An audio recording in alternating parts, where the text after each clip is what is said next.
whoever controls that which you get to call true can seize absolute power and can do crazy things with it. Yeah. And that's what's at stake. I hate to be alarmist or whatever, but the truth is, they have pulled the trigger on the revolution. This is the moment. Yeah. And either we stop it or we regret, right? You're about to make the jump from the echo chamber into free and independent thought on the subjects of culture, causes, politics, and faith. Welcome to Any Thinker with Reed Huberman. I am honored today to have in the house James Lindsay, Dr. James Lindsay. And though most people who are tuning in will probably know you, let me give you a brief introduction just in case there's some that don't. But Dr. James Lindsay is a mathematician. He's a cultural critic and an author. He's the president and founder of New Discourses. And he, with Helen Pluckrose, wrote the book Cynical Theories and recently released a new book called Race Marxism that is presently number 14 in Amazon. So he's been all over the place, including Joe Rogan's podcast, and now has arrived at the pinnacle of his career now that he's on the Indie Thinker podcast. And I'm really excited to have you on to talk about how there are ideas and ideologies that are seeking to fundamentally change, if not destroy, Western civilization. So thanks so much for being on, James. I'm glad to be here. And you're right. We'll see how dark you want this interview to go. The stakes are high at the moment, though. That's correct. No doubt. Well, we'll be as honest as we possibly can. So I think it's interesting to have you on because I think we were talking a little bit before we went live, just that a lot of people are reactionaries, and especially a lot of people in my audience who are faith-based Christians in the audience, that I think they suffer from something called, it's what my friend who's a pro-life apologist, a guy named Mark Newman, calls vacant lot syndrome. And ultimately, vacant lot syndrome is that the church is kind of absent-mindedly going along and isn't worried about let's just say, the Kool-Aid drinking cult until the Kool-Aid drinking cult moves into the vacant lot next door. And at that point in time, they finally say, oh, maybe we should pay attention to this Kool-Aid drinking cult street and start dating their girls. And then they finally start paying attention to what's really going on. So I think generally speaking, and maybe you've seen the same thing, generally speaking, the big question is, what's the big deal? Or maybe people just see all these things and they don't know what to make of it. They see things like the cancellation of free speech on college campuses. They see cancel culture. They see diversity, equity, and inclusion in not only corporations, but now slowly but surely trickling over into our military. And they see all of these things happening, critical race theory being taught in the schools, and people don't know necessarily what to make of all those things. So I want to talk to you about that, and hopefully, even at the end of everything, try to provide a remedy or at least some marching orders for what we can do to, if we find that these things are the threats that we're describing today, what we can do about them. But before we do that, I have a quick suggestion for you. Halloween costume this year, Zelensky. Now, I almost hesitate to say that, except for the fact that apparently women really love this dude. But there's a slight resemblance. Have you ever heard anybody say that? I said it. I said it the other day. I was like, I saw this guy, and when he did his little T-shirt thing, and I was like, I look like that guy. Yeah. What the heck? Yeah. Just a slight resemblance, but maybe you not just doing like the high heel prosthetic nose. What is it? I'm not doing the high heel thing, though. The high heel thing? Oh, yeah. He used to have a music video. He's an actor. He had this music video, and he came out, and he's dancing around in high heels, platform heels, spikes, whole thing. No. Okay. No, thank you. There's no doubt that I draw guy the has line. Probably a rich history, because he was a comedian too, I think. Yeah, a comedian too. Did you hear Sean Penn is hanging out with him lately? I did not hear that. So he's holding his Oscars hostage now, and he says if Zelensky doesn't get on the Oscars in some way, maybe I guess via Zoom or something, that he's going to burn all of his Oscars. So. Okay. Yeah. so I be warned, Oscars. So needless to say, all right. So let's jump into kind of just talking about the what here. So I want to do this via the hoax papers for those especially who may not be aware of that, and then kind of just talk about what it is that you recognize that caused you to do the hoax papers, because I think some people don't even appreciate what maybe you put on the line in terms of your professional career to say, all right, we're going to do this. But I think kind of like a good way to explain this is that, like, I was watching a Key and Peele episode the other day, and I think those guys are really hilarious. And they were in a bar, the only two black guys in the bar, surrounded by white people, and all these white people kept coming up to them while they were trying to talk to each other. And so you got one guy that purposely poured beer on his Tribe Called Quest t-shirt, and then he was like, oh gosh, I can't believe I poured this on there. He was trying to show it to them, just to show how in with the culture he was. And then another guy, white guy with dreads, comes up to him and says, oh, I just got done watching Amistad, man. I'm gonna watch that as many times as it takes until I can really express how sorry I am for what happened to you guys. And the key responds to him, and he's like, it's probably okay because you weren't there. And I was thinking about like our present time and where we're at, because it's almost like with like the Robin DiAngelos of the world and stuff like that, and then with talk about reparations, the work is never done, and now categorizing kids in school as oppressors and oppressed via critical race theory or whatnot. And all of this conversation about race, it's almost weird that this Key and Peele episode is probably like mid 2010s. And then here we are in 2020, and it almost seems like the exact opposite of where we are right now. So what is it that kind of brought us into this place right now? Or what is it that brought you to the place where you felt like it was necessary to write those papers and kind of critique what was going on? Yeah, it's easier for me to talk. I mean, I can talk about both, but I can talk about my own journey a little bit with more authority, because I certainly know what I was up to. We were involved in a variety of, social movements, and we were active online, as the cartoon shows. We were in arguments online. Somebody was wrong on the internet, and it turned out that all these people around us were getting called systemically sexist in particular. So this was kind of during that third wave intersectional feminism thing that was rising up around 2013, 14, 15. And so we started looking into this. What does this mean? And what is systemic sexism? Why don't they say, oh, you're involved in systemic sexism, instead of just saying you're a sexist? And so we're digging into it, and we discover the gender studies literature, and we kind of get this sense like it's like the dead body poisoning the whole well. Mm-hmm. Like the whole well is bad. And were you familiar with gender studies prior to that? No, not at all. Okay. And so, we're looking at this. It reads like gobbledygook. And this paper comes out, a real paper that some actual scholars at the University of Oregon on a huge National Science Foundation grant wrote, saying that glaciology, the scientific study of glaciers, had to be feminist. Yeah. And I read this paper, and I thought it was the most preposterous thing I'd ever read in my life. I mean, we could spend the rest of this time talking about what's in that paper, and it would just increasingly get absurd. And then you could go look it up and find out that I didn't make any of it up. It's just an unbelievable paper. And so this journalist writes this article and says, I still hold out, among other things about it, he says, I still hold out that this paper is an academic hoax. And so it turns out a friend of mine that I was working with by the name of Peter Bogosian, he and I got talking about this paper and that article. One of us sent it to the other, and we were laughing about it on the phone one night. And we'd had a kind of series of other events where we'd sort of, and I say this perfectly aware of where I am and who I'm speaking with, that this thing operates very much like a weird religion. And we decided that the gender studies literature was working like it's scripture. And then we see this guy say, maybe this is a hoax. And then one of the things that people had tried to do in the past to discredit theologians was hoax theologians, to write some, nonsense theological treatise about this aspect. But at any rate, the thought was, the way that if this is a religion, you can't argue these people out of it. Yeah. You have to discredit their scripture. And so the religion will stand or fall by the veracity of the scripture. Source material, yeah. Right. And so we thought, well, the guy said maybe that's a hoax. Why don't we just do a hoax? And so we wrote a fake paper. It got into a very badly ranked journal. It was called, plug your ears, young people, The Conceptual Penis as a Social Construct. Wait, this was the name of the magazine? No, that was the name of the paper. Oh, the paper, that's right. Okay. It was called Cogent Social Sciences, ended up taking it. And that was such a bad journal. And in fact, probably a predatory journal that allows you to pay to get papers published that are too bad to actually publish. We were told we didn't solve the problem. We didn't prove what we wanted to prove, that there's something wrong in the field of gender studies itself. And so these people criticized us, and they said, this is what you have to do if you wanted to convince us. So we said, okay, let's do that. And it was write a whole lot of papers, get them into high-ranked journals, see what gets in and what doesn't. So we just did that. And we wrote 20 of them in the subsequent year.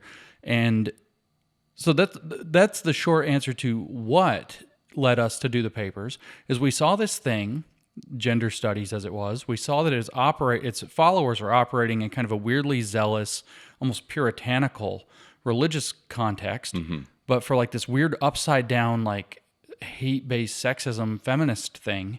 And so we decided to try to discredit the literature by doing all these fake papers. Then what led me in particular to take this on is literally all I do with my life now, is when we were doing those fake papers, one of them was about education, and it recommended that we abuse students in the classroom to teach them about their privilege and to overcome their privilege. And we said, thinking it would be kind of hilarious, but also no way they're going to take this, we said, well, we got to do it compassionately. And the peer reviewers of this paper, and this is at a leading feminist philosophy journal, the leading feminist philosophy journal, it's called Hypatia. The reviewers for this wrote back and said, we love this idea, but you can't do it with compassion because that recenters the needs of the privileged. Wow. And I remember looking at these words, and it didn't strike me immediately. First, I laughed, and then it hit me what they mean. And I had some conversations with a very small number of people involved that knew what was going on. And we came very rapidly to the conclusion that this is the making, is that you're harming people, you're advocating for harming people, and then because they have some special status of privilege, you don't take their harm into account. It doesn't count, and you can't center that harm because it would take the view off of the so-called oppressed. And so that's what, if you want, radicalized me, to want to study this, to learn it, so that we can understand it and fight back and cure it. So what was underneath the cry to harm? Because that sounds like incredibly ideological, right? Like they're really hell-bent on doing something, and they have an agenda and a playbook by which to do those things, it seems. So I guess what I'm asking is what did you find was behind like gender studies, or behind this idea that you cannot speak sympathetically or compassionately about something, you have to attack that? When you started to dig into that a little bit further, what did you uncover? Yeah, I can tell you in a word. It's Marxism. Yeah. It is Marxism that's being recreated not for the working class now, but for different identity politics, so-called oppressed groups or protected classes. So critical race theory is race Marxism, which is why I wrote a book titled Race Marxism, The Truth About Critical Race Theory and Praxis. And then this gender studies is access to whatever, you have some kind of power dynamic, race and racism, sex and sexism, misogyny, heteronormativity, whatever it happens to be. You have some power dynamic that they say exists in the world that's structurally created. What that means is it comes from the relationship. This is Marx's theory. Marx said that there was the bourgeoisie capitalists and that there was the working class proletariat, and that they are in class antagonism, and their antagonism generates a structure of society. And everybody's positioned within that structure as either basically oppressor or oppressed, and they're intrinsically in conflict with one another. And the oppressed are to be awakened, and some of the oppressors are to be awakened so that they'll help facilitate, so that there'll be a revolution, and then the proletariat will take over and run a dictatorship until you get to communism. That's Marxism in a nutshell. Well, you have this exact same dynamic. Privilege means you have access to that upper crust, whatever it is. So for Marx, being privileged would mean you have access to capital, or aristocratic private property, like you own an estate or something like that from the earlier stage of the world, or you own the factory or the machine. So you're privileged because you have access to a special kind of property called capital. In critical race theory, you're privileged because you have access to a special kind of property called whiteness. And lest you think I make it up by saying whiteness is a special kind of property, a key paper in critical race theory from 1993 by Cheryl Harris, a critical race theorist from kind of the founding generation, is titled Whiteness as Property. Yeah. And in that paper, she says that whiteness is the kind of bourgeois property that Karl Marx said needs to be abolished in the Communist Manifesto. And so whiteness is the special property. If you have access to that, you have white privilege, and you create an ideology called white supremacy that justifies why you get it and nobody else gets it. And you end up with a class antagonism that creates a structure of racism throughout society. You literally reproduce Marxism with race in place of class. And then within gender studies, it's the same thing. Do you have you can get with feminism on that aspect of it, it's male and female. But when you get to the gender stuff, are you cisgender? Are you transgender? Are you binary, non-binary, whatever? Or in other words, broadly speaking, are you normative or are you abnormal? And that creates, if you have access to normalcy, you are now in access to a special kind of property, and you have privilege and the whole thing. And you name it, it doesn't matter which dimension of the weird stuff you're seeing in the world right now, it's the same thing. Now, and I have a question for you about that. So what is it, because I know both of us can trace this thing back and go pretty far, But for the sake of time, what is it about 2020, or is it just an optical illusion? But it sure seems that there was this transition, like I illustrated with the Key and Peele thing, and then post-2020, you got a pandemic, you've got George Floyd, you got all these things happening. What is it about? It almost just seems like a light switch was flipped on, because 3 years ago, nobody knew what critical race theory was, right? I did. Well, except for you, right? And then people in the academy, right? I didn't know it by name, but I knew it by dint of ideology. Like I could identify what I was hearing, but I didn't know critical race theory. I didn't know Marxism as deeply as I do now. So 3 years ago, by and large, people didn't know about this stuff. And then 2020 happens, and then boom, all this stuff begins to start to unfold at rapid pace, even though these things have been around forever. And I spent a lot of time thinking about what is it about 2020 that made those things happen. So I've got an expert in the room. So what do you think? A number of things, but basically the short answer is that the revolution went to its kinetic phase. The revolution began. The Cultural Revolution in America began, just like the Cultural Revolution in China was bubbling up and took off in 1966. It had a definite year where they, in a sense, pulled the trigger. As Mao said, power flows out of the barrel of a gun. And so the power, George Floyd became the flashpoint. So basically, there are a couple of analogies we can use. But you could say, for example, that there's lots of dry tinder that have been spread all around the country by slowly infusing this ideology into things and using different cultural flashpoints to lay lots more down. And when George Floyd died under Derek Chauvin, bam, what had happened in that instant was the match was dropped, the fire went off, and the revolution began kinetic. Another way you can say it is, we've all heard of the analogy now, that the frog in the pot, and coming slowly being heated to come to a boil. 2020 is when the first bubble came up. The water's getting hotter and hotter and hotter. If you actually boil water in like a saucepan, it gets those little bubbles all over, but nothing happens. It kind of vibrates a little bit, these little bubbles. And then there's finally the big bubbles, and they come on very quickly when you hit, 212 Fahrenheit. So in 2013, 14, and 15, the little bubbles were forming around the surface.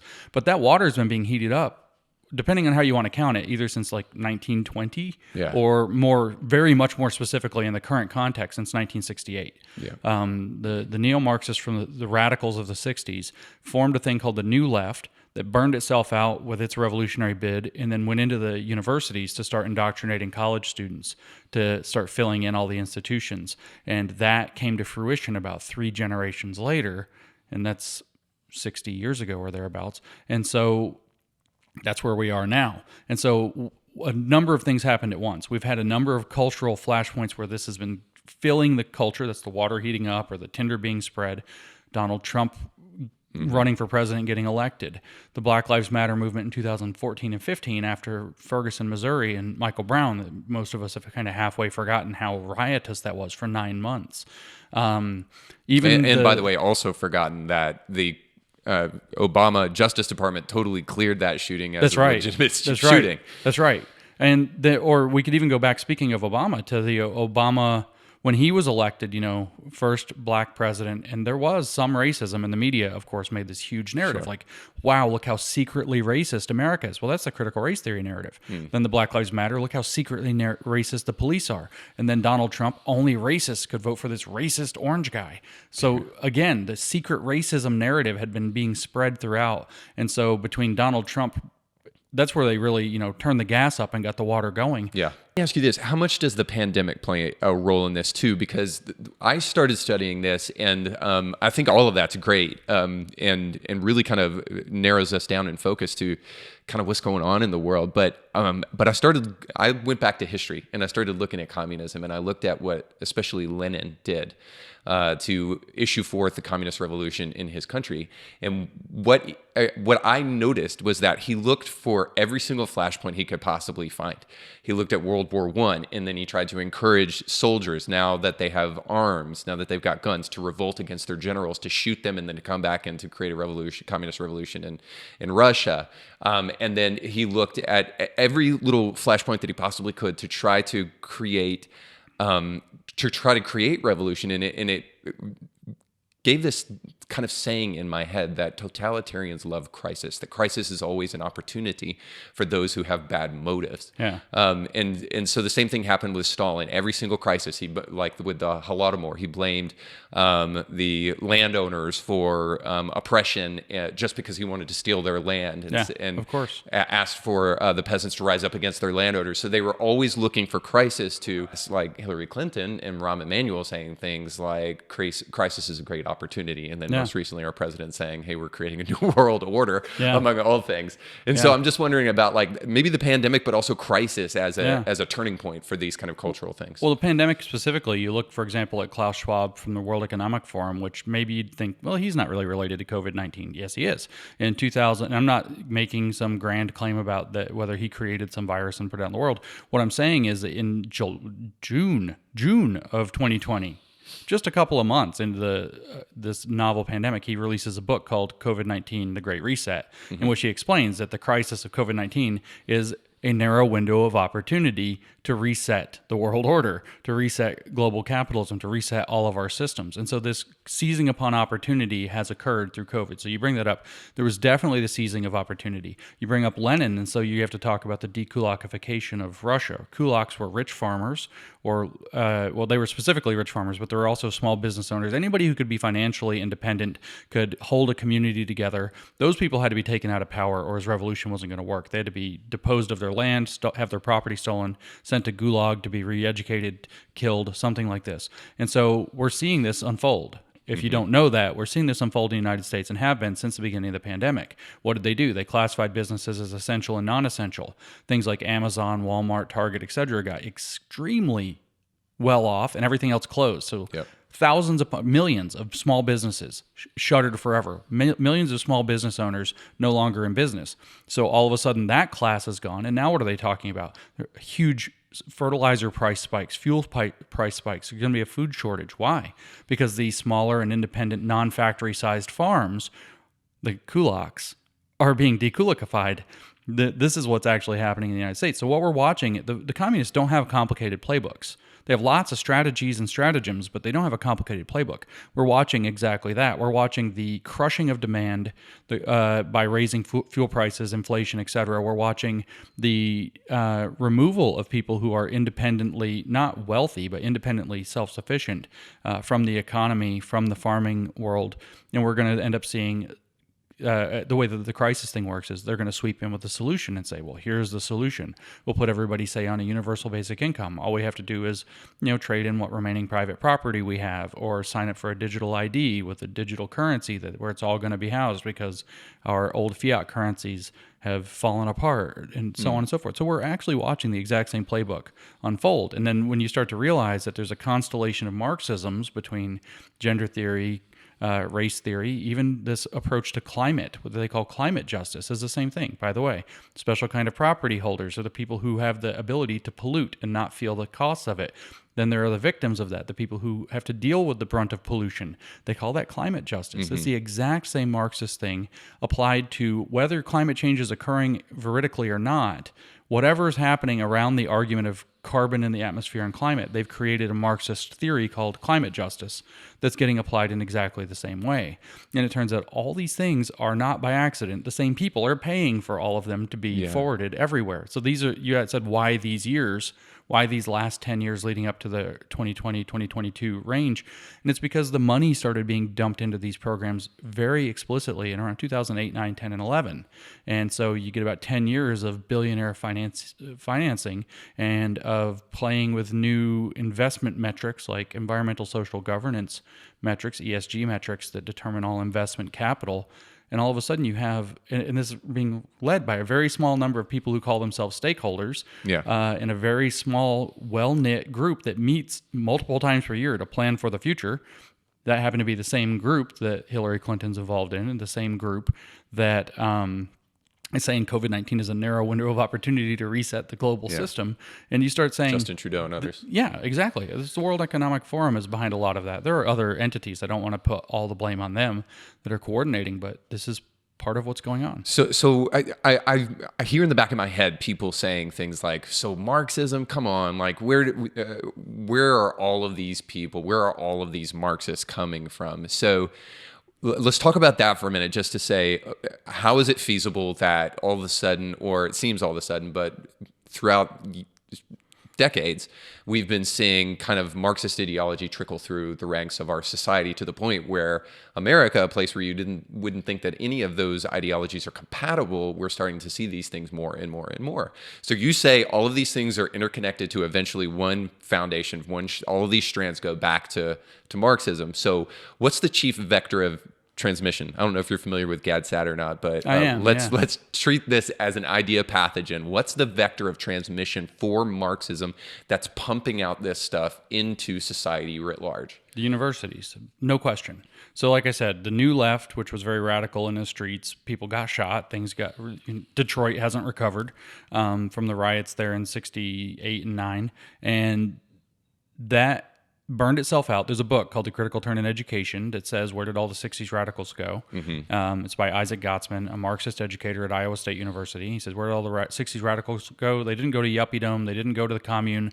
They went to the classroom.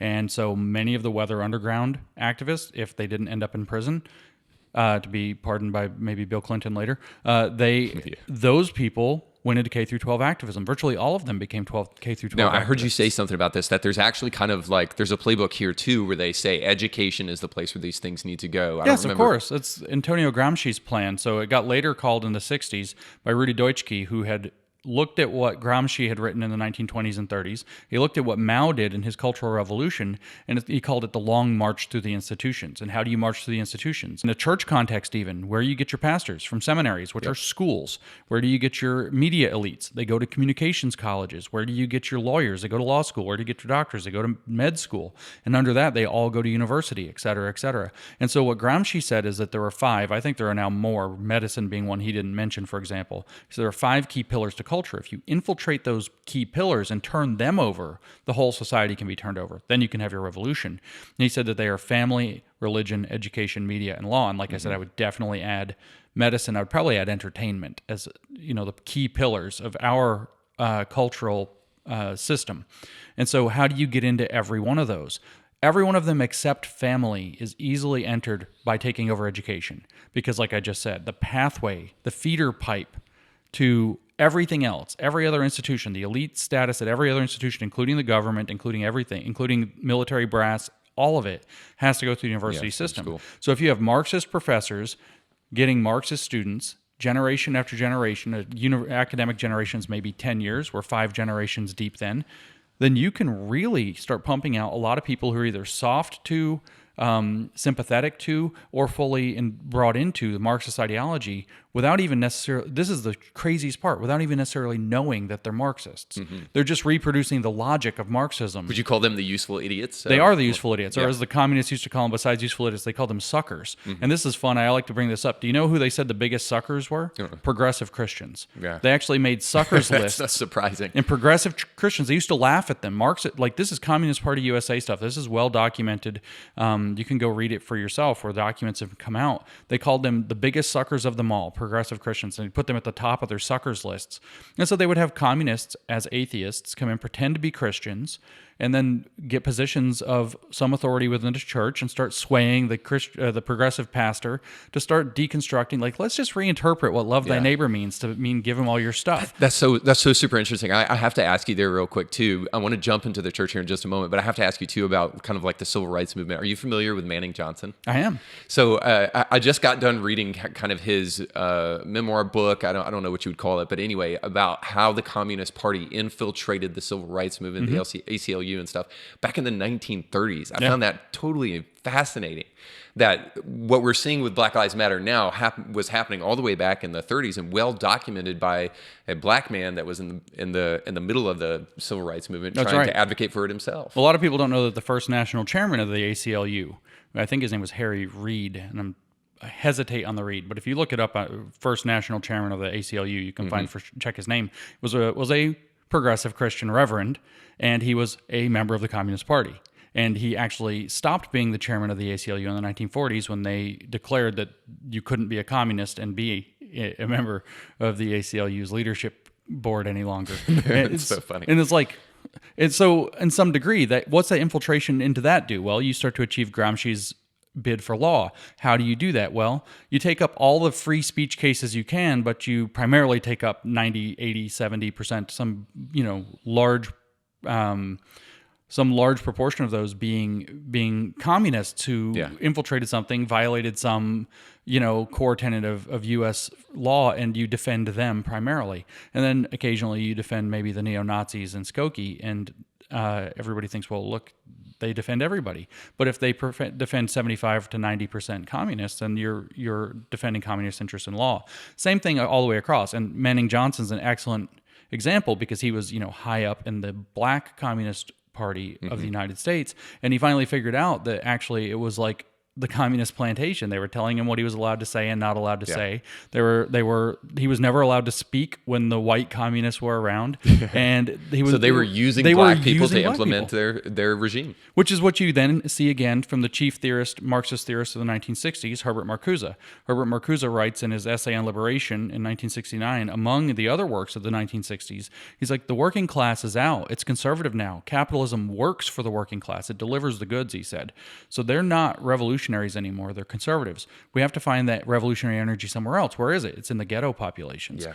And that's what he literally said, that it's in the ghetto population. So if we can just somehow get the Marxist theory into the Black Panthers, we get the Marxist theory into the Black nationalist movement, and if we can use students that we radicalize to get them to do it, and it's students that we bring in under, various scholarship programs or whatever to get them to have Marxist ideology, then go back out into their radical movements and turn them Marxist, then we have our new, he called it the new working class or the new proletariat that could overthrow American society. And so again, in the 1960s, you see this repetition of, well, we don't know how we're going to get our revolution, so let's use the black people and their troubles, which we then, as you brought up Lenin, accelerate the contradictions, comrade, will then multiply their troubles to agitate and radicalize them further, and then we'll turn them against their society once they've imbibed enough Marxist theory to go along with it. And so you see the exact same process, and the communists don't care who they use. Their goal is to obtain absolute power. There'll be some tokens that they throw up there or whatever here and there, and some bones to people who are particularly useful, but in the end, everybody that's not going along with the hardcore program that's being installed is going to be the exact same kind of problem. So I want to run this by you real quick because I have this thought, and I'm well aware who I'm talking to. You are a vocal atheist, but also too, you're probably one of the most level-headed, reasonable atheists that I've heard in a long time, if not ever. So I think I agree. The chief vector of transmission is the academy. I remember when I went to graduate school, and I was learning, and I was studying theology in a very conservative school. But yet we were having seminars on, this is going to sound so stupid to you, on seminars on Marxism and theology. Yeah, liberation and how the two theology. integrate. And I was just like, oh my God. Yeah, and at that point in time, I wasn't very versed in Marxism. And I didn't know that they were completely antithetical to each other. But nonetheless, so I definitely think that's the chief vector of transmission. But I also think there's another thing playing in Western civilization, in America specifically right now too, that kind of is aiding and abetting the kind of the crisis mentality, but also kind of just the proliferation of useful idiots, if I could put it that way. Mm-hmm. So I think the post-Christianization of the American West is creating a vacuum that is then therefore being filled by a lot of these radical ideologies. And I would just say this, I think we can both agree on this, that the human heart craves meaning. The human heart desires purpose. And then I'll go one step further, and you may not agree with this and just say, I think you wouldn't, but I think the human heart desires meaning that can only come from God, that we have this inner deep ache inside of each and every one of us that can only be satisfied by the divine majesty of God's presence. I think we were created for that. And because that ache is so big and can only be filled by God, we find ourselves desperate for meaning and searching for it wherever we can find it. And almost picture it it like this, that I know this doesn't actually exist, but I almost picture it as like a line graph as we become post-Christian, especially in the American West, and that kind of spikes down. You can almost see the rise of these ideologies kind of spiking in the reverse. So there's a correlative between these two things, whereas we move further away from religion, as the death of God movement kind of sweeps through the American West, the vacuum then therefore that was created from the place where we used to find meaning from faith is then therefore being filled in with all of these ideologies that we're now seeing kind of just flood us as Americans. So I'm wondering what you think about that. So that negative correlation thing you're talking about is definitely real, and a lot of the explanation that you're hitting on is intuitively correct, but I think it actually underdiagnoses the problem, because we have to appreciate the suckers. The progressive Christians and even conservative churches have brought in, like the Southern Baptist Convention in 2019, I should say, passed Resolution 9, hence my getting my nines mixed up, which brought critical race theory and intersectionality into the Southern Baptist Convention specifically as an analytical tool. It's meant to be subordinate to Scripture, but since critical race theory is a form of Marxism, and the whole point of a Marxist theory is to identify subordination and then turn it over. What it actually means is that they brought it into subordinate Scripture. So what you actually have here is what my friend Michael O'Fallon calls a meta-systems change. The goal is for every system to speak this new religion. So Christian churches will be turned into mouthpieces for the same religion, although they'll be dressed up in a pastor's clothes or a priest's frock or whatever the religious vestments are for whatever other religion. I'm trying to stretch out the metaphor, but synagogues will use Jewish language to do social justice. Christian churches will do Christian language to do social justice. Catholic churches will do Catholic language to do social justice. And then when you get out into the secular world, the university will use physics to do social justice. It will use history to do social justice. So this is what he calls a meta-system change. And the religion is actually just as important a component, probably even on parallel, just as important a component as the universities and the academies, because that's how the Marxists in general see churches as gigantic media outlets by which they can very effectively propagandize a flock, a very large number of people who will be very committed to whatever they propagandize them into. And so if they can capture those media outlets and turn them into this program, then so good for that. So I'm going to go deep theological with you, if that's okay on your show. Okay, so here's what I've been reading Marxism like crazy for several months now, trying to untangle what I believe is the theology of Marx. I think he's presented a theology, not a philosophy. Which sounds antithetical, but he actually stated something like this, right? Well, the original title for the Communist Manifesto was the Communist Confession of Faith. So, yes, absolutely. And, if you read his writing, that was 1847 that he wrote it and published in 1848. If you read his writing in the 1840s before that, starting from when he was 19 years old to about 25 years old, it's very explicit that he was organizing a full ontology of man, etc. And so I want to go to the Gospel of John, which, of course, begins with, that the Word was God, and the Word was with God, and the Word became flesh, and so on, right? And so what you have, though, the Word is translated from the Greek for logos. So you kind of have these three persuasive techniques, if you will, from the Greek: logos, ethos, and pathos, right? So what they boil down to is logic and reason, or order, and then you have kind of ethical arguments, what's right and wrong, and then you have feelings as modes of persuasion. And so what I actually believe is that what Marxism does is it recreates that exact same model, but it takes out the logos and replaces it with the pathos. We're now going to talk about, so we now have a religion of the pathos. And so when you end up with a group, a population of people like in the West, the United States, Britain, whatever, that is becoming, so they were finding their meaning by trying to work out and attach to a religion that talks about God as the logos and God as the ultimate source of divine meaning, and then it's getting replaced with this religion of the pathos that's very seductive because emotions are very, don't you care? They're very alluring. So when you say pathos, you mean like emotivism, like if it feels good, that's what we're supposed to be after. Yeah, rather than what is true is what is my phenomenological interpretation of my lived experience? How did it feel to live through this? And how can I in a very Rousseauian way, how can I sincerely express that to you? And that being considered a better mode of truth. Is this where victimology comes from? Yes, absolutely. I'm kind of putting those two together. Absolutely. Yeah. And so the Christian tradition puts, meaning in trying to serve the embodiment of logos, and Marxism has the idea of pathos. Now, when you have the idea at the deepest level, or simplest level, I should say, what is the meaning of a religion like Christianity is to serve God. And then the rest of it's figuring out what that means, right? That's what you study scripture for. That's what the whole theologies are for, is to figure out what does it mean to serve God. But the purpose, the telos, is clear. It's to serve God. Well, Marx's religion says there is no God. In fact, man creates man, and man creates man by creating a society so that he lives in, and then the society defines social relations. Those social relations socialize and shape man, and so the purpose of man is to create a society that's becoming increasingly humanized, as he put it, a humanized society. Humanism is what he called this philosophy. And so the goal is to increasingly humanize man by changing society so that it changes man on a path that he said becomes increasingly socialist. And man becomes socialist man at the end of this process.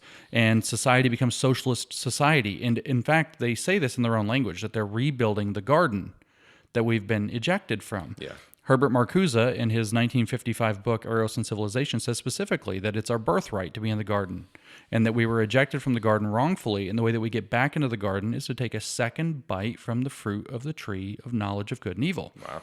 And so that, by the way, is Gnosticism. It is a Gnostic cult, but it's based off of a god of pathos that's supposed to give you that's where you get the actual Gnostic knowledge, is through pathos. So you don't think it's a stretch to consider Marxism as a cult? It's a total cult. It's a Gnostic cult, absolutely. And it uses magic spells like alchemy to achieve what it's doing. It's totally a cult. And it's an inversion of the Bible and of the gospel both. You have Marx literally acting as the serpent if it's Gnostic, because he's saying that which you believe about the order of the world and the God that has created it was all a lie. And if you actually just seize the secret knowledge, you get to be like him, and that's what he wants to keep you away from. That's the lie in Genesis. And then what you have is, like I already explained, you have an inversion of the Gospel of John, where you now are replacing the logos with the pathos and recreating a whole new religion. Well, so this is why I think that a post-Christian nation is a prime candidate for what we're seeing. Because you're not serving, you are no longer reaching most people and connecting with them with the idea of serving a sovereign, eternal, totally transcendent God that's not part of the universe. You're now telling them meaning exists in creating society the way that we can imagine and reimagine it. And we can imagine a perfect social society. And your meaning is found by taking part in the process of becoming a society that makes the right kind of people, that makes the right kind of society, that makes the right kind of people, until we get ourselves back to society becoming a humanized garden out of the jungle. And so the meaning becomes in the tap into your pathos, which is very seductive, and then recreate the world in your own image, holding yourself up. In fact, in the same essay, which is Marx's critique of Hegel's philosophy of the right, in the introduction, in the exact same, on the exact same page, depending on how the pages are written, where he famously says that religion is the sigh of an oppressed people. It is the opium of the masses, right? Everybody's heard that. It's something, it's a palliative that people give themselves so that they won't seize upon their suffering, their pathos, and then turn it into revolutionary action. He says, like 3 paragraphs down or 2 paragraphs down from that religion is the false sun that man puts in orbit around himself until he realizes that he is his own true sun at the center of his own being. Man made into God. Man making himself into God through this process. So there's which you may know by now, which is exactly what we believe Satan says of himself in the Old Testament. That's absolutely. So I say the serpent. And so this is exactly what we're seeing here. And what you find is that's a very meaning-laden project. And so people who have lost the idea that to paraphrase from Viktor Frankl, man's search for meaning has something to do with figuring out what this is, transcendent, deep, perfect deity is that we're now supposed to serve. It is now, I seize the reins of understanding the social conditions of the time, and I know what the possible trajectory is. I imagine a perfect future, and I commit myself to the class role of working to create that. That's a very meaning-laden project. It's also a very now project, whereas serving God when you're having your moments of despair, feels very abstract. He feels very remote. People cry out, God, God, where are you? You know, you read the story of the New Testament is basically the Israelites screwing up over and over again. And then somebody finally crying out, God, where are you? And God's like, look, do this thing and we'll get you back on the and that's a prophet. And then everything kind of comes back on, and then they screw up again and they get it wrong again and right again, wrong again. Do you feel comfortable being called a prophet? I think that I've heard stranger. Because you're actually serving in that role. I want to say something. I know. I think about the irony of that a little bit. Yeah. Sometimes. I want to say something real quick.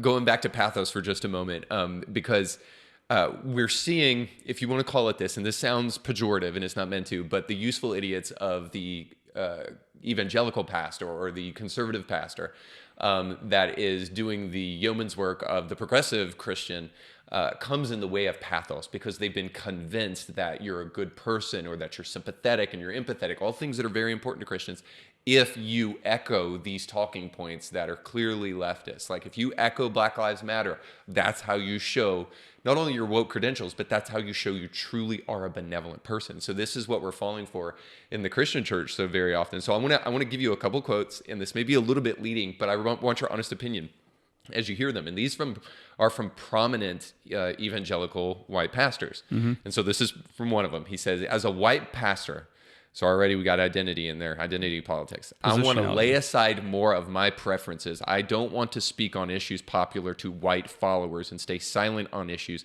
not popular to non-white followers. As a white pastor, I have blind spots.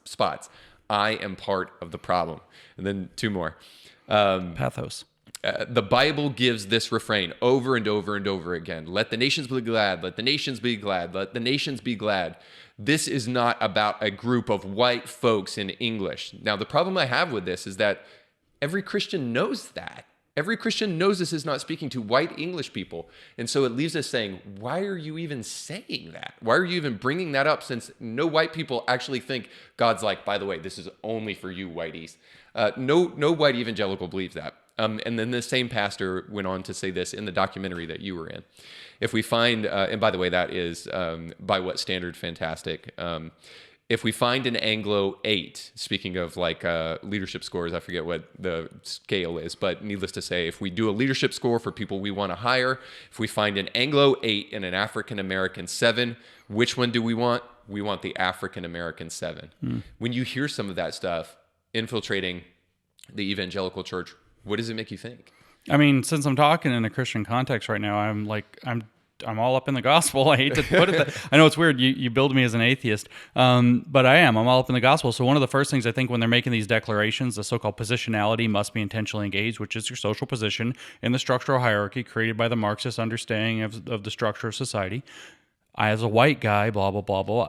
Well, what I think is, to the hypocrites who pray in public, you've got your reward. There it is. Yeah. You've got your reward. And so for everybody who actually cares and wants to enter the kingdom, you should go to your room and pray in private, and into prayer should go, Our Father who art in heaven, et cetera, et cetera. So I think that. Another thing that I think of the story with Jesus on the mountain with Satan's arm around his shoulder saying everything you can see will be yours if you just go along with what I'm offering you. And so we're going to go along with the program of the world that's being offered here. We're going to have this whole new world order. And, if you participate, you're going to be thought well of in it. And if you don't participate, well, too bad. But these pastors are saying, deal.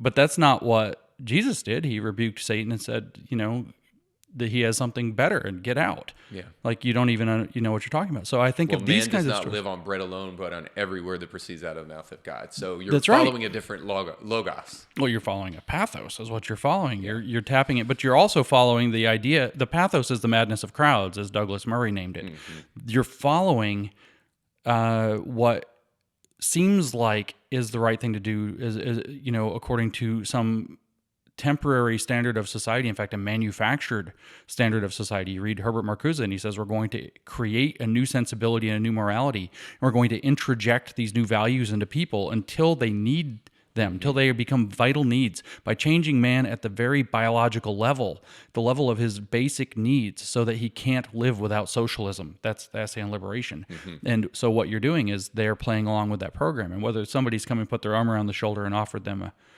everything you can see will be yours in the new world, I don't know. But this is a Faustian bargain that they've made, and they have been sucked in through their pathos. They're talking about you have to care, you have to feel, you have to this. Think about how these people would feel if you didn't. How would people, my colleague, Helen Pluckrose, when she wrote one of her papers for her master's thesis, a lot of people don't know this, or for her master's degree, she wrote this explanation of Othello, Shakespeare's Othello. And so there's a relationship there between Othello and Desdemona. But it turns out her argument, which is historically grounded, is that it was not a scandal because it was a cross-racial relationship. The idea that a brown person or a dark brown, or an African person and a European person would be, he was a Moor, that's right. And that's relevant. That's not scandalous, that relationship. The scandal was that it was a Christian and a Moor, a Muslim. And so it was the cross-religious. And so she wrote this, and her advisor said, her professor said, well, this is historically correct, but how would an African-American in the United States feel to read this? The denial of their racism. It's crazy. It's the pathos. And so the seduction is there through the pathos. Yeah. And that's what I see happening with these people. And the other story, when you're reading this, is like, that I think of, again, I told you, I'm in the church, so I went straight to the gospel, like as one should. As a good atheist. Good as job. a good atheist. And so I think about the story where, Jesus is picking up sticks on the Sabbath, and they're like, don't you know the law? And he's like, I am the law. Yeah. And it's like, these people are like, don't you know the new law of society? But Jesus said, I am the law. Yeah. Right? And so they've lost their path. They've lost their path. The enemy in the Bible is described as the deceiver, as the prince of lies.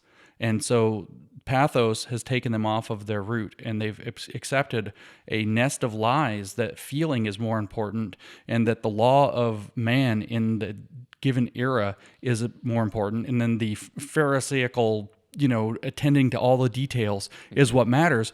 Or I guess it's Pharisaical, rather than keeping your eyes fixated on the Father, as Jesus said that he was doing and that you should do through him. Okay, so I gotta, because we're running out of time, I really want to get to two last things. So as quickly as possible, and I know this is kind of like an important one to do quickly, but what is the chief danger of Marxism? Because, okay, so we've explained kind of where these things are coming culturally.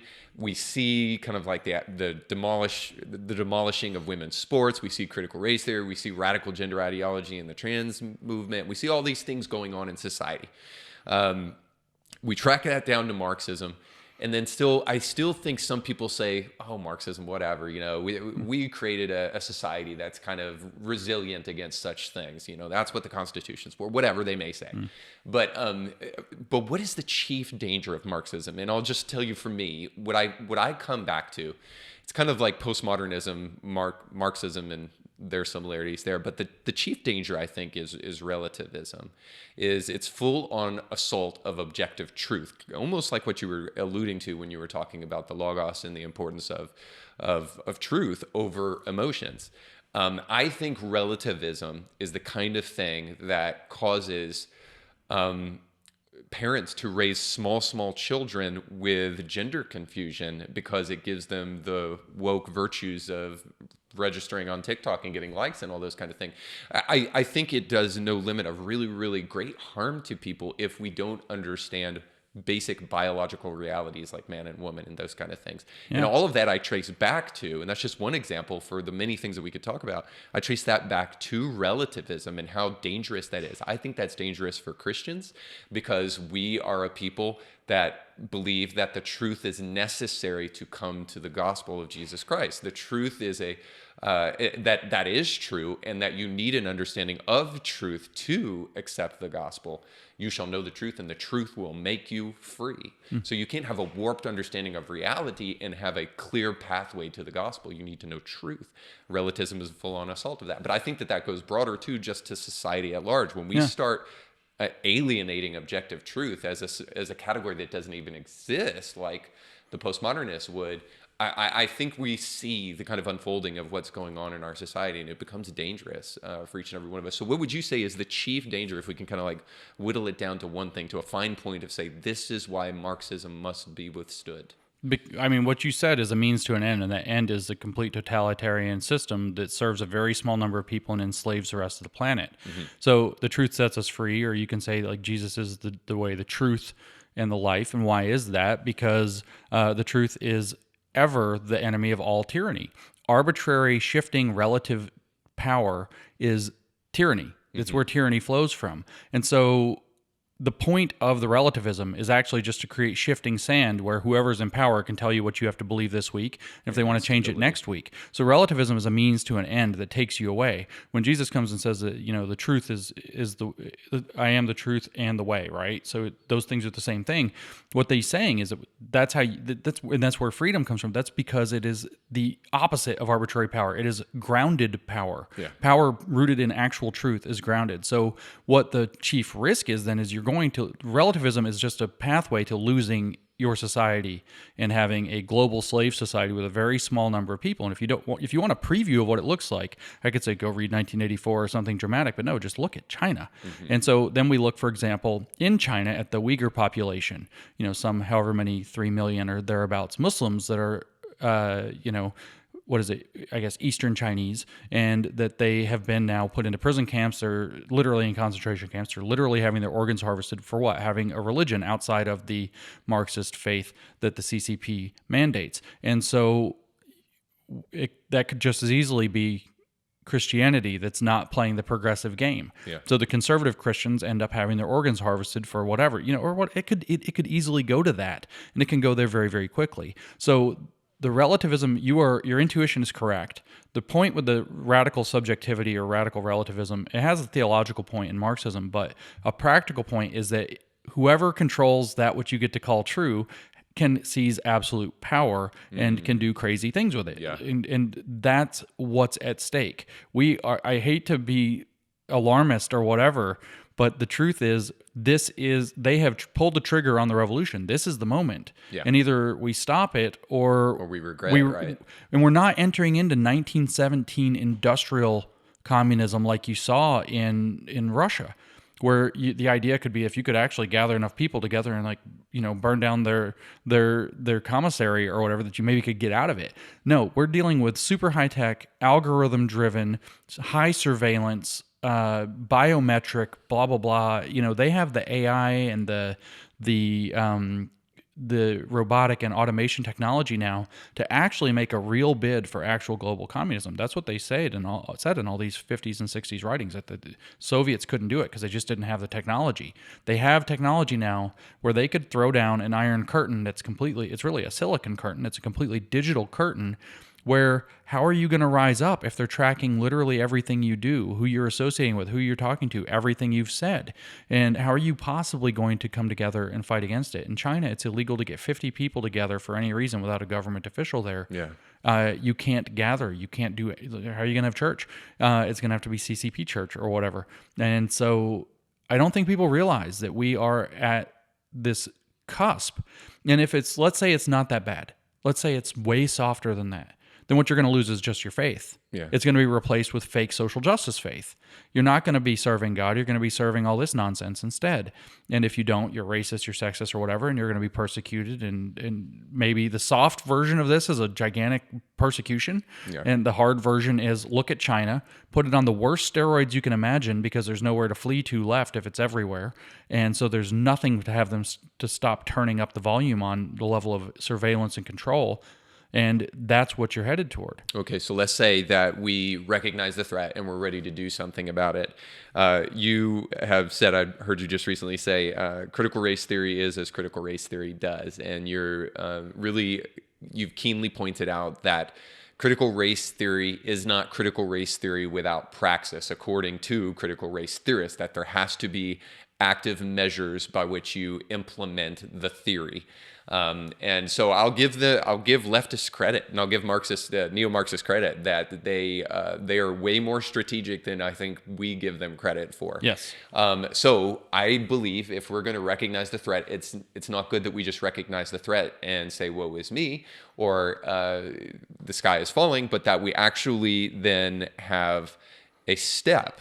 So could you just give like a couple of suggestions as to if we recognize what's going on in the culture and our need to do something about it, then what should we do about it?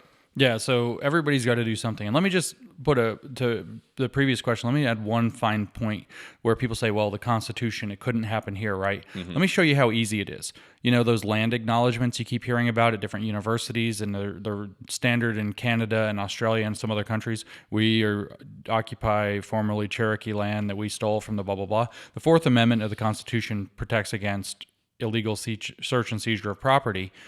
But it doesn't protect against the search and seizure of stolen property. So if you can convince people to admit over and over and over again that the land that they are occupying is stolen, or that the fruits that they built their livelihoods out of is stolen from being built on the backs of slaves, then you can seize property without changing a word of the Fourth Amendment. And it's going to work that way across the board. And technology, of course, is getting workarounds to the First Amendment.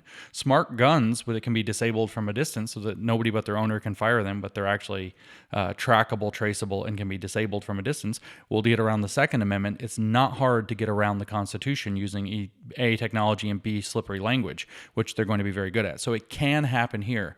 Now, what do you need to do? The first thing is, since I'm speaking to Christians yet again, is discernment. You have to get good at identifying these deceptions and these lies. Yeah. They're teaching critical race theory. They say, no, we're not. It's critically responsive teaching or culturally responsive education or whatever. You have to be able to call that out immediately. You have to be able to see the thing for its substance, not for its surface. And so you have to get that. And then churches are perfect because you also have to start organizing. You have to start organizing with one another, get together, communicate, share information, get informed. Because if you go out there and just take this on blindly, you're going to screw up. You're going to fall into a trap. There's landmines in this battlefield everywhere. So you want to get discerning, getting together and talking with other people, and sharing resources to understand it better. Help with that. Take all of my resources. Go find other people's. If you don't like me, I don't care. You have to know what's going on. Go read primary sources. You have to learn what this is. Yeah. You have to understand how it works. And then you have to start getting organized. Educate yourself. So yes. So start to organize. Start to gather. Churches are great for that. You're already gathering. Educate, get informed, get organized, then start taking action. And I hate to put it to such a fine point. There's only really one action that matters. Everybody has to look to their gifts of the Spirit, as they say, for themselves. People ask me, James, what can I do? And I say, I don't know. What can you do? And you have to answer that question for yourself. I'm not being cute. I don't know what you can do, but you got to do it. But there's one objective. The people who are implementing this must be removed from positions of power that they're abusing. There is no other way. They are zealots. You'll notice over the past however many years, how many times has reason slowed them down or stopped them? 0. They never stop. You can't even get them to stop putting a pornographic book in a single school library. They freak out. They're utterly committed to their cause. They are utterly abusing their power. They resort to talking points like, let them read. And we're like, we're not talking about pornography though, are we? Yeah, so this is what I'm saying. They will... Somebody told me last summer, it was a pivotal moment in my life. They said, you can't always appeal to somebody's better nature because they might not have one. And these people are, as you said, very strategic. They're very agenda driven. They have goals. They have aspirations. And you have to be discerning again. Who are the people who are carrying water, going along, useful idiots? And what do you do with them? Do you educate them? Do you separate them? What is it? Shut all this down till we find out what's going on, and then you can put them back, clear them up, get them on the right track. And then there are the people who are the activists who are implementing it. And those people there's no other option. And I cannot say that more firmly. No other option. Any levers of power they have their hands on, they must have their hands removed from those levers of power. And this is a trap also. This is a landmine. So it cannot be done with violence. It cannot be done by force. It must be done through peaceful, I refuse to go along with you, almost laughing, joyful warrior, kind of civil rights sit-ins, arms crossed, and we're not leaving sort of thing. We're not going to go along with it. We're not going to let you keep abusing your power. We're going to use lawsuits. We're going to use elections. We're going to use, recall demands, whatever the legal mechanisms are.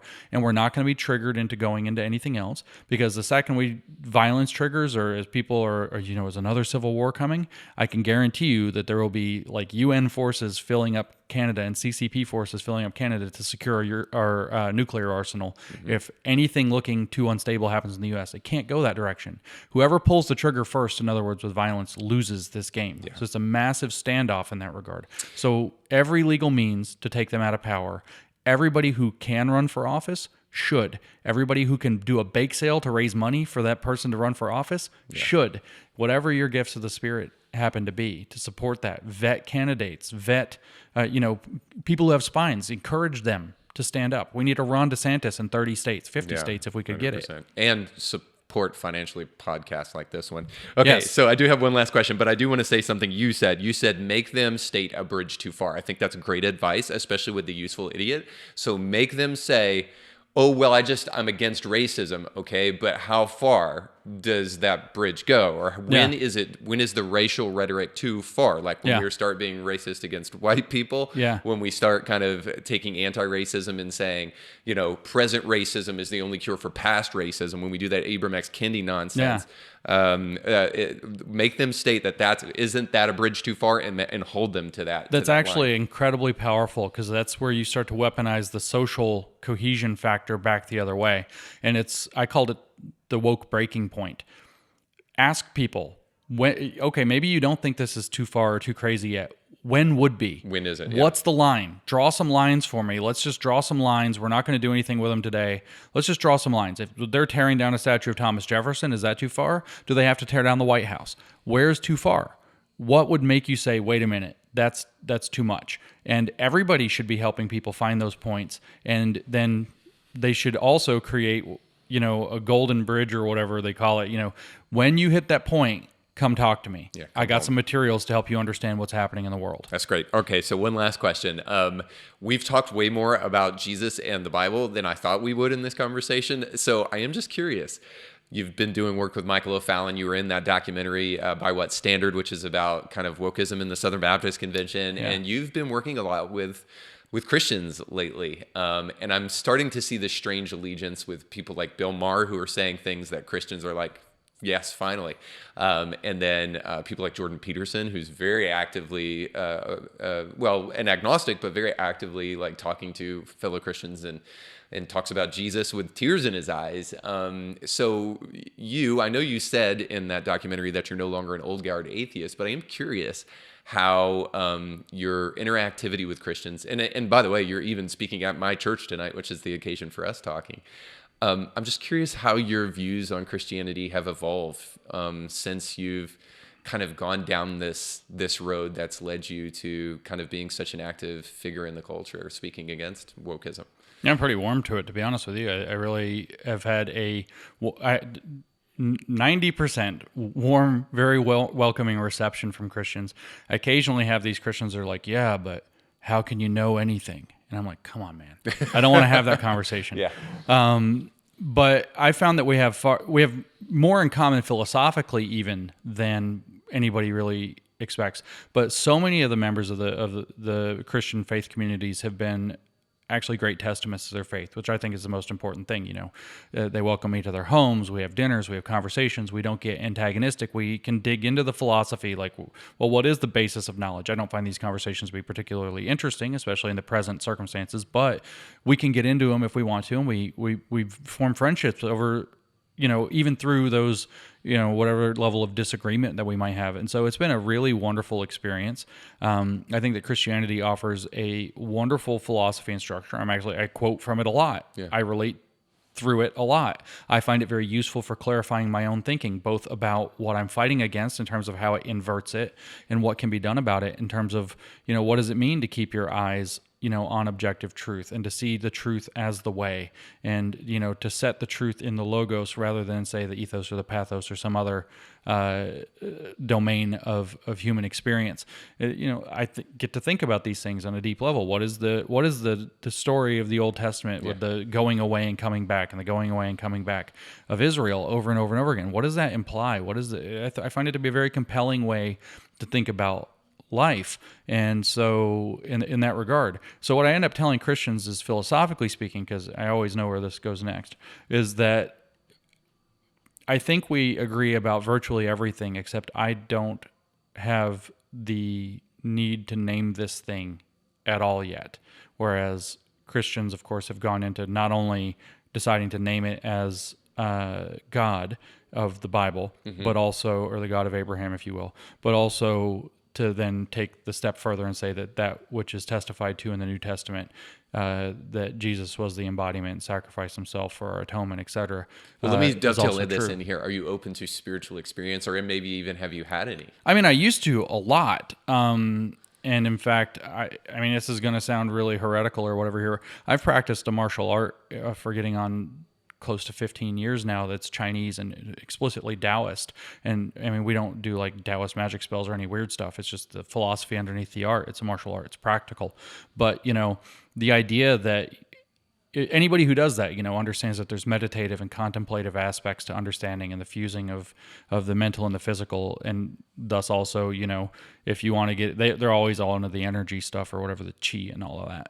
But if you want to get into that aspect, I have, in fact, I've meditated large numbers of hours in my life. I used to be religious. I was quite serious about prayer and having spiritual experiences in churches. The joke, I'm an atheist, of course. So I grew up Catholic, and then I went to college. My college roommate was the son of a Presbyterian minister, and so I got involved with them and their stuff. So yeah, I am actually. I think it's interesting. I think it's enriching.